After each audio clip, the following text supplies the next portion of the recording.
Hi everyone, in this video I will show you that how you can fix the Day of Dragons DirectX 12 is not supported on your system. And unfortunately guys, there is no one fix to fix this problem. I will show you the multiple methods, you just need to follow them and apply into your PC and see which work for you. So first solution is go to the Windows tab where the DX and this run command will show on the top so you can open it.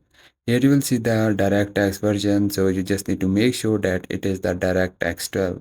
Here you will see if it is the DirectX 11 or the 10, then you just need to update your operating system. Go to the Windows tab here, the update, and the Windows update will show on the top. Open it. Now click on the check for update, and if there is any update available for your Windows, then just simply update it. This will automatically install the DirectX 12. And if your problem is not fixed, then the next solution you need to apply, go to the Windows tab here, the device manager, and open it. The problem is with your graphic card because your graphic card is unupdated. Open up the display adapter and simply update your graphic card.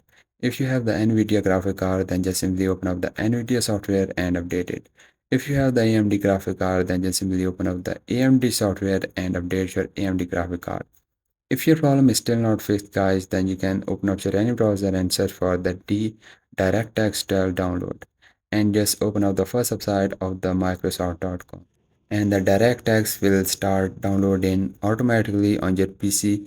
So once it was downloaded, just simply install it into your PC. After the install, just restart your PC, and I hope after this install and the restart your problem is fixed.